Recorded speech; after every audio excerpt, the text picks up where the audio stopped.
बिस्मिल्लाहिर्रहमानिर्रहीम। इस video lecture में क्रॉस प्रोडक्ट और वेक्टर प्रोडक्ट डिस्कस करते हैं। तो डेफिनेशन गिवन है कि the product of two vectors is a result we get vector quantity. जैसे कि दो वेक्टर्स को हम आपस में मल्टीप्लाई कर रहे हैं और रिजल्ट में हमें वेक्टर क्वांटिटी मिल रहे, तो इन दोनों वेक्टर्स के बीच में जो प्रोडक्ट है इसको क्रॉस प्रोडक्ट या वेक्टर प्रोडक्ट कहते हैं। दूसरा डिफिनीशन है कि if you multiply a two vectors and we get vector quantity then such product of two vectors is called vector product. जैसे कि दो वेक्टर हम मल्टीप्लाई कर रहे, रिजल्ट में हमें वेक्टर क्वांटिटी मिल रहे, तो इन दोनों के बीच में जो प्रोडक्ट है वो वेक्टर प्रोडक्ट है।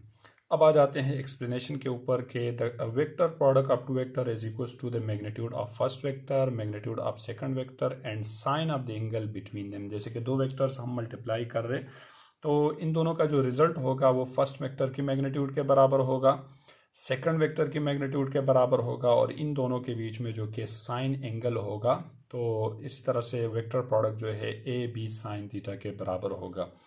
अब आ जाते हैं कि consider a two vector A and B by making angle theta with each other. जैसे कि हमारे पास दो वेक्टर है ए बी और इन दोनों के बीच में जो एंगल है वो थीटा है।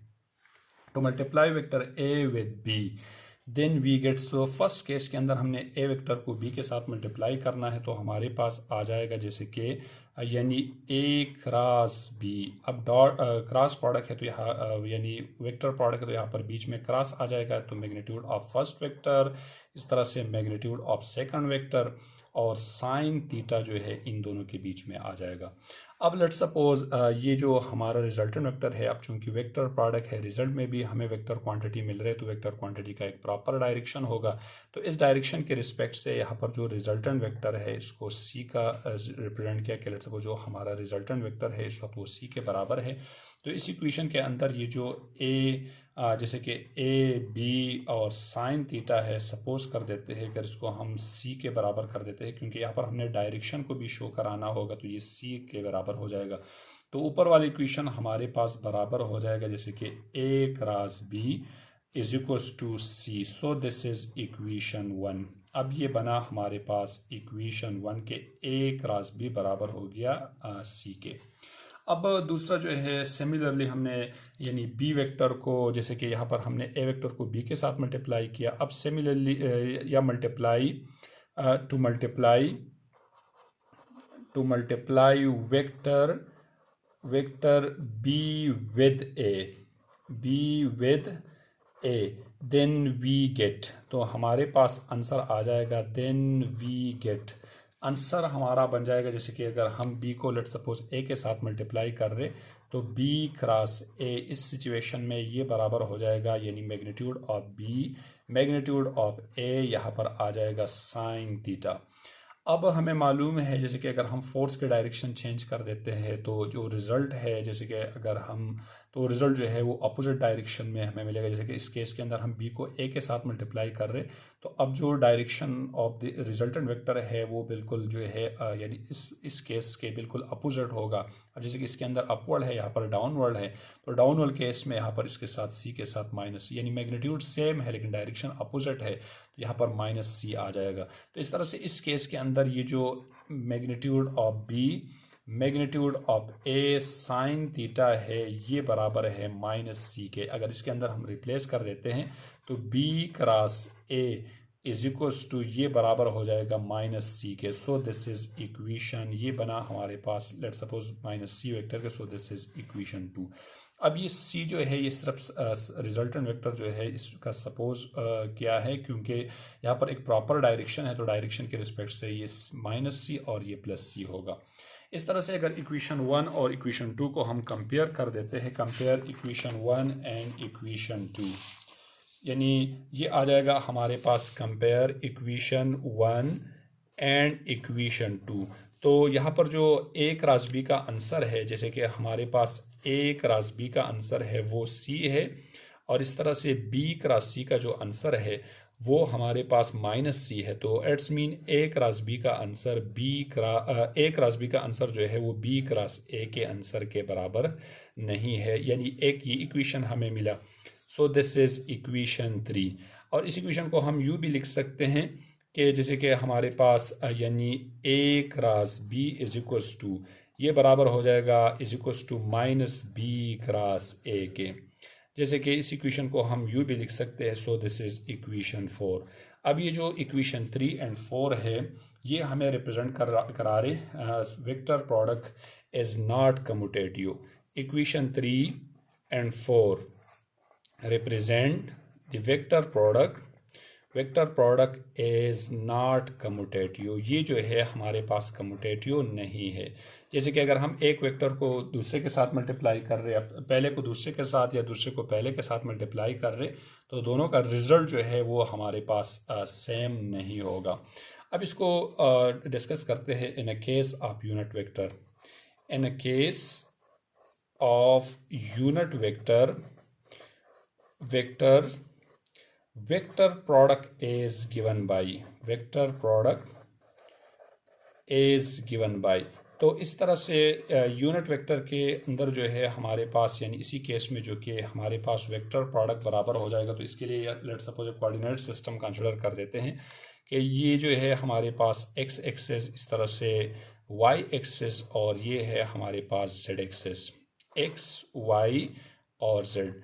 अब I unit vector along x axis, इस तरह से जे यूनिट वेक्टर जो है लाई कर रहे वाई एक्सिस पे, और ये जो के यूनिट वेक्टर है वो लाई कर रहे यानी जेड एक्सिस पे, जी एक्सिस पे। तो सबसे पहले अगर हम लेट्स सपोज दो वेक्टर जो है वो सेम एक्सिस पे है, एक्सिस पे है, जैसे कि एक्स एक्सिस पे या वाई एक्सिस पे या जेड एक्सिस पे, यानी दोनों एक दूसरे को पैरेलल हो और यूनिट वेक्टर है और दोनों का जो क्रॉस प्रोडक्ट है वो बराबर होगा, जैसे कि आई है, दूसरा भी हमारे पास आई है। अब इन दोनों के बीच में जो थीटा है वो 0 डिग्री है। तो इस केस में जैसे कि अगर दोनों वेक्टर एक दूसरे को पैरेलल हो, तो इसी केस के अंदर हमारे पास वेक्टर प्रोडक्ट जो है बराबर होगा, जैसे कि हमारे पास आई क्रॉस आई। तो आई क्रॉस आई जो है डेफिनेशन के रिस्पेक्ट से मैग्नीट्यूड ऑफ फर्स्ट आई, फिर इस तरह से magnitude of second I and sine theta आ जाएगा। अब हमें मालूम है कि मैग्नीट्यूड ऑफ यूनिट वेक्टर 1 के इक्वल होते हैं, और यहाँ पर थीटा 0 डिग्री है इस तरह से, और साइन 0 जो है ये बराबर होते हैं 0 के। अब अगर इसके अंदर हम वैल्यूज़ रिप्लेस कर देते हैं तो आई क्रॉस आई जो है ये बराबर हो जाएगा 1 क्रॉस 1, यानी इसका भी आंसर 1 आ जाएगा, इसका भी आंसर, और मल्टीप्लाई बाय 0 आ जाएगा। तो इट्स मीन आई क्रॉस आई से जो हमें आंसर मिला वो 0 मिला। तो सिमिलरली अगर हम जो है जैसे कि हम मल्टीप्लाई कर देते हैं, सिमिलरली जैसे कि हमारे पास अगर जे क्रॉस जे हो, यानी दोनों वेक्टर अगर वाई पे लाई कर रहे या दोनों वेक्टर जो है के पे लाई कर रहे, तो सबका जो हमारे पास आंसर होगा वो आंसर 0 के बराबर होगा। जैसे कि similarly I cross I is equals to J cross J और is equals to K cross K जो है ये बराबर होगा 0 के, यानी पैरेलल में हमारा जो यानी जो वेक्टर प्रोडक्ट है इसका आंसर वो 0 होगा। अब इस तरह से दूसरा इसके अंदर परपेंडिकुलर केस स्टडी कर देते हैं। तो लेट्स सपोज अगर एक वेक्टर हमारे पास एक्स एक्सिस पे, यूनिट वेक्टर एक्स एक्सिस पे लाई कर रहे, सो this is I unit vector, और दूसरा जो है वो वाई के ऊपर लाई कर रहे, this is J unit vector. अब इन दोनों के बीच में जो एंगल है वो 90 है, यानी थीटा यहाँ पर हमारे पास 90 है। तो इस केस में जैसे कि अगर हम कंसिडर कर देते हैं कि लेट्स सपोज हमारे पास यानी आई क्रॉस जे, तो आई क्रॉस जे जो है ये बराबर हो जाएगा magnitude of first vector magnitude of second vector sine theta. अब यहाँ पर थीटा 90 डिग्री है और साइन 90 बराबर होते हैं 1 के, तो ये आ जाएगा I cross J is equals to जैसे कि 1 क्रॉस 1 क्रॉस 1 आ जाएगा। तो इसको हम यूँ भी लिख सकते हैं कि I cross J is equals to इसका जो आंसर हमारे पास बना वो 1 बना। तो अब सिमिलरली तो यहाँ पर हमारे पास शॉर्ट जो है एज अ शॉर्ट यू आ जाएगा कि सिमिलरली जो इस तरह से अगर यानी परपेंडिकुलर केस हो और एंटी यानी दोनों का जो यानी जैसे कि एंटी क्लॉकवाइज डायरेक्शन हो, आई जे जे के आई, तो आई क्रॉस जे, इस तरह से जे क्रॉस आई जे क्रॉस के और के क्रॉस आई, तो इसका जो रिजल्टेंट होगा वो हमारे पास 1 होगा। और अगर क्लॉकवाइज रोटेशन हो, क्योंकि जैसे कि हमारे पास जे क्रॉस आई, इस तरह से के क्रॉस जे और या आई क्रॉस के, तो अब क्लॉकवाइज डायरेक्शन में हमारे पास ये जो यानी जो वेक्टर प्रोडक्ट है ये -1 के इक्वल होगा। तो इसका जो आंसर होगा वो हमारे पास -1 होगा। तो इट्स मीन के क्लॉक एंटी क्लॉक वाइज जो है, जैसे कि आई जे के साथ मल्टीप्लाई हो रहे, यानी आई क्रॉस जे, ये के आंसर देगा पॉजिटिव के। अब इस तरह से यानी इसका जो आंसर है वो पॉजिटिव होगा। अब अगर क्लॉक वाइज रोटेशन है, जैसे कि जे आई के साथ मल्टीप्लाई हो रहे, तो इसका जो आंसर है वो हमें नेगेटिव मिलेगा। यानी यहाँ से हम ये भी बता सकते हैं कि क्लॉक वाइज जो है वो नेगेटिव आंसर मिलेगा और एंटी क्लॉक वाइज जो है वो हमें पॉजिटिव आंसर मिलेगा।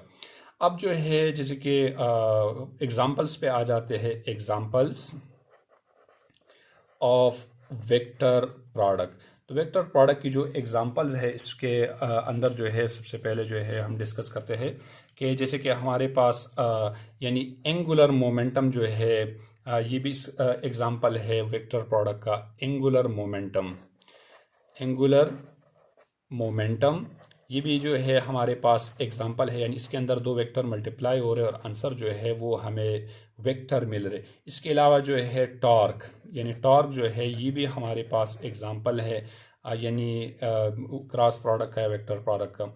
या लीनियर एंड एंगुलर वेलोसिटी का जो इक्वेशन है, जो यानी है वो हमारे पास अभी जो है वो क्रॉस प्रोडक्ट का एग्जांपल है। या जिस तरह से मैग्नेटिक फोर्स जो है ये भी जो है हमारे पास मैग्नेटिक फोर्स ये भी असल में हमारे पास जो कि यानी वेक्टर प्रोडक्ट है या क्रॉस प्रोडक्ट है।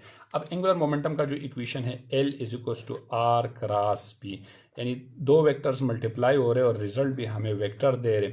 अब टॉर्क का जो इक्वेशन है टॉर्क = R क्रॉस F, दो वेक्टर मल्टीप्लाई और रिजल्ट भी हमें जो कि वेक्टर क्वांटिटी मिल रहे।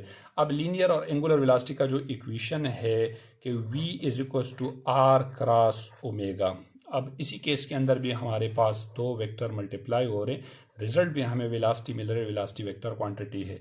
अब magnetic force F = Q×2 V cross B, तो इस तरह से V B दोनों वेक्टर है, दोनों मल्टीप्लाई हो रहे और रिजल्ट भी हमें जो कि इसका जो आंसर है वो भी हमें वेक्टर मिल रहे।